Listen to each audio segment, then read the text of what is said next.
എന്താ മോനെ കരയുന്നത്? എന്നെ ടീച്ചർ തല്ലി. ഓ, ഇങ്ങനെ കരയുന്നത് കണ്ടാ തോന്നും നിനക്ക് ടീച്ചറുടെ കയ്യിൽ നിന്ന് തല്ല ആദ്യമായിട്ടാ കിട്ടുന്നതെന്ന്. ഇന്ന് ടീച്ചർ എന്നെ കൊറേ തല്ലി. ഓ, നിന്റെ ഒടുക്കത്തെ കുരുത്തക്കേടല്ലേ? അപ്പൊ തല്ലു കിട്ടിയില്ലെങ്കിലേ അത്ഭുതമുള്ളൂ. എന്തെങ്കിലും തർക്കുത്തരം പറഞ്ഞു കാണും. ഷോ, നീ അവനെ വെറുതെ വഴക്ക് പറയാതെ. അവൻ അറിഞ്ഞോണ്ട് ചെയ്തതായിരിക്കില്ല. അവൻ കൊച്ചുകുട്ടിയല്ലേ. ഞാൻ ഒന്നും മിണ്ടിയിട്ടില്ല. എന്നിട്ടും ആ ബിന്ദു ടീച്ചർ എന്നെ ഒരുപാട് തല്ലി. ജന്തു. എത്ര തല്ല് കിട്ടി? അത് കൃത്യമായി അറിയില്ല. അറിയില്ലെന്നോ? അതെന്താടാ, നിനക്ക് എണ്ണാൻ അറിയില്ലേ?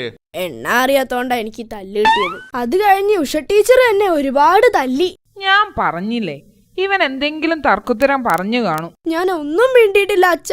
എന്നിട്ടും ആ ഉഷ ടീച്ചർ എന്നെ തല്ലി. ഒന്നും മിണ്ടാതിരുന്നിട്ടും തല്ലുകയോ? എന്നാൽ അതൊന്നും ചോദിക്കണമല്ലോ. അച്ഛൻ ചോദിക്കാനൊന്നും പോണ്ട. ടീച്ചർ ഇതുപോലെ എന്നോടൊരു ചോദ്യം ചോദിച്ചപ്പോ ഞാൻ ഒന്നും മിണ്ടിയില്ല. അപ്പോഴാ എനിക്ക് തല്ല് കിട്ടിയത്. ആ ശരി ശരി, ഇനി ഇതൊന്നും ആവർത്തിക്കരുത്. പോയിരുന്ന് പഠിക്കാൻ നോക്ക്. നിങ്ങളാണ് ഇവനെ കൊഞ്ചിച്ച് വഷളാക്കുന്നത്. അതൊന്നുമില്ല. അവൻ നല്ല കുട്ടിയാ, അല്ലേടാ കുട്ടാ?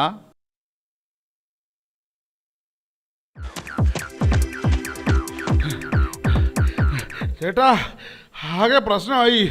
എന്താ എന്താ ബാബു കാര്യം?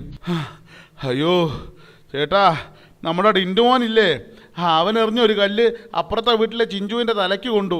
ചിഞ്ചുവിനെ ഇപ്പൊ മെഡിക്കൽ കോളേജിൽ അഡ്മിറ്റ് ചെയ്ത് വരുന്ന വഴിയാ. കേട്ടില്ലേ നിങ്ങളുടെ പുന്നാരമോന്റെ സൽപ്രവൃത്തി? അതവൻ അറിഞ്ഞുകൊണ്ട് ചെയ്തതായിരിക്കില്ല. ടിൻറ്റോ, ഒന്നിങ്ങ് വന്നേ. നീ ആ ചിഞ്ചുവിന്റെ തലയ്ക്ക് കല്ലെറിഞ്ഞോ? ഇല്ല അച്ഛാ, ഞാൻ സത്യമായിട്ടും എറിഞ്ഞില്ല. പിന്നെ ബാബുവേട്ടൻ പറഞ്ഞല്ലോ നീ ചിഞ്ചുവിനെ കല്ലെറിയുന്നത് കണ്ടെന്ന്. അയ്യോ അച്ഛാ, ഞാൻ സത്യമായിട്ടും ചിഞ്ചുവിനെ എറിഞ്ഞതല്ല. ഞാൻ പറഞ്ഞില്ലേ, അവൻ വല്ല മാങ്ങയ്ക്കും എറിഞ്ഞതായിരിക്കും. മാങ്ങയ്ക്കൊന്നും അല്ല. ഞാൻ എന്റെ ക്ലാസ് ടീച്ചറിന്റെ തലയ്ക്ക് ഉന്നം വെച്ച് എറിഞ്ഞതാ. അത് മാറിക്കൊണ്ടതാ.